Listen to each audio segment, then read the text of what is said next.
Ladies and gentlemen, light audience and boys and girls, everybody, I'm here today on the light with the one and only Ms. Sharon Hollingsworth. She is the writer of the book No More Tears, and I believe your CD is also called No More Tears. Not another tear. Jacked it up, and I'm sure Wendy and Kia from the Bova Group will be sure to jump on my head about all of that. So what I need you to do is pull that microphone up to you so people can hear you, because this is radio, although we are taking some video, so I can go ahead and replay it on my other shows as well. Ladies and gentlemen, Sharon Hollingsworth, how are you? I'm well. Thank you for having me. Thank you for taking time out of your busy schedule to be with us. Certainly, no problem. Okay, so do you want to start off by sharing a poem? And keep in mind, this is FM radio, so not that you're, cuss happy anyway, but you definitely can't cuss now. Absolutely. So you want to share a poem? Sure. Or do you want to start off talking about the book? Do you mind if I start off telling a little bit about myself? Okay, well, let's do that then. Okay, wonderful. Tell us about yourself. Okay, so my name is Sharon Hollingsworth, but I go by the name simply Hollingsworth, my last name. And I'm from Aiken, South Carolina, though I live in Philadelphia. And I wrote the book. I would like to say that I sat down with the intentions of writing a book, but in the reality, some years ago, I found myself using writing as sort of a form of therapy. And so my first poem that I had ever written was really more about me emptying myself. And that poem I titled, I Cry No More, which today I feel like that's my personal anthem. And so many of the poems in my book was written, again, just for personal reasons. And then it wasn't until many years later that some friends of mine read my pieces and said, I think you have something here. And then there was a few professors in college that said, I think you have something here. So I decided to, put it all in a book with the goal of inspiring, empowering, and uplifting others through my stories. So that's why I write. Well, I know Atlantic City loves you. Yeah, I had a great time in Atlantic City. Thank you so much for having me. Okay, all right. Yeah. Well, can you give us an example of one of your poems? And remember, don't cuss. Okay. I mean, you can say the little stuff like hell, damn, or whatever, but Okay. no Now, no HBO type stuff. Okay, so it's pretty long. Well, I mean, look. Okay. So this piece is called I Cry No More. Again, this is my personal anthem. And I just want to say that to those of you who may be going through difficult times in your life, I encourage you to work through the process of healing, because your purpose is not tied up in your pain. Although sometimes we go through pain as a part of our larger purpose, because when you come out on the other side of that, your story then can impact someone else, because you're still standing. So no matter what you're going through, think about that. Remember that you are worth every trip, every tear cried, everything you need to go through to get to the other side of your pain. So this piece is called I Cry No More, and I hope that you enjoy it. I cried for the little girl that lived on the inside of me. The little girl who had a rather bleak destiny. I cried for the woman that was waiting to be free, the woman long dead inside of me. I cried for all the times I spent in the park alone, in early morning, late at night, with no place to call home. And for all the times I was hungry and scared, barefoot and wet, wishing for death.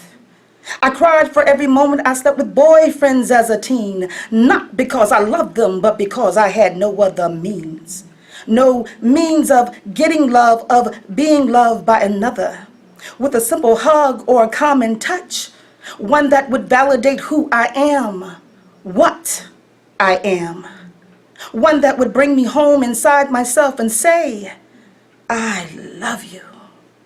I cried for my soul, the young soul that had grown old and weary, cold and dreary, because neither it nor she belonged. Cried for the little girl and for the grown woman trapped in every unhappy song. Cried for my soul, for it was scarred and bruised with mountains of heartache, pain, and despair. Cried because no one seemed to care. I cried for the little girl who was held down to be violated and raped. Cried mountains and rivers, valleys and streams. Cried blood and hatred, cried sorrow and tears.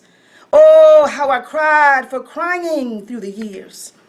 I cried for the loss of my grandmother all those years before, and how I miss belonging to someone whom I adore. I cried for the many times my own mother tore me down with words like, I wish you were never born. Despite the fact you didn't raise me, in my heart I mourn. I cried for the loss of my virginity at 14 years old because I was too intoxicated to tell the 19-year-old no. I cried because at 25 I didn't know myself, and because I was depleted, had no more soul left.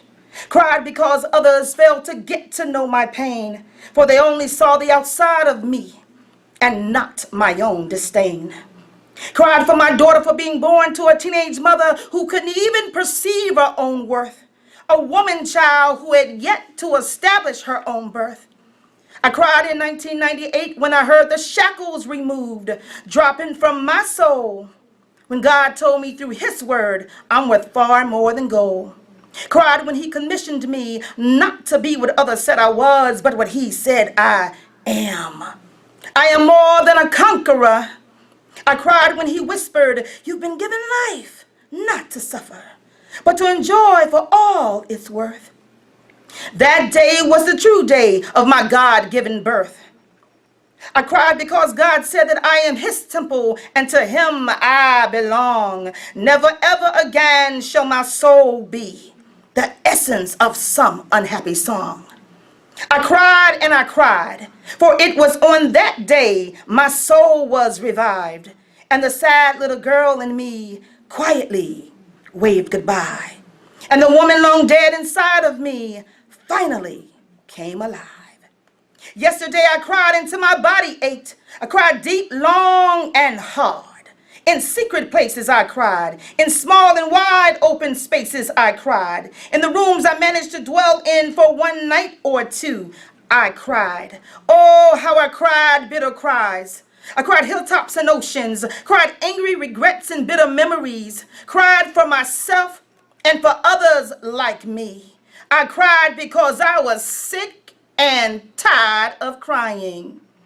And when the crying was over, my soul began to crack a smile, to laugh and dance, and to shout for joy, for I could cry no more. You see, I cried my way out of bondage. I cried my way out of shame. I cried my way out of insanity. I cried my way out of disdain. I cried my way out of the crying game. And then I prayed my way to freedom, and I prayed my way to peace. Today I am set free, free inside of me. And so today I cry no more. Is that it? That's it. All right. You It's tuned long. into The Light, and we're talking to Hollingsworth. And the name of the book is Not Another Tear. And what do you want people to get from that piece that you just read? And what was the name of it again? I cry no more. Okay, so what do you want people who read that or listen to it to get from that? Well, I want people to, right now we're in the whole Me Too movement.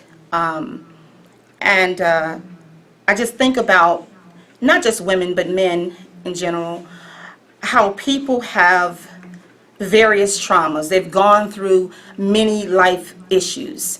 And a lot of times when we are caught in the snares of our pain, we forget about our purpose and our promise. And sometimes that keeps us from even recognizing or thinking about our own possibilities. So I Cry No More is about acknowledging where you are, acknowledging the pain, allowing yourself to go through the process and to come out on the other side of that, knowing that yes, I've gone through these various struggles. They do not define my possibilities. They do not define who I am as a person.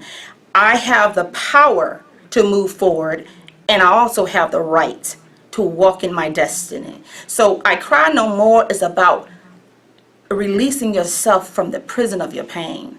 And the book itself, Not Another Tear, Moving from Pain to Purpose is the subtitle. It's all about perseverance and overcoming and acknowledging again where you are in the struggle, but knowing that you have the capacity to move forward and not stay in the struggle. Okay. So I'm assuming it's available at Amazon. Yes, it is. Do you have a website or a way people can reach you on social media?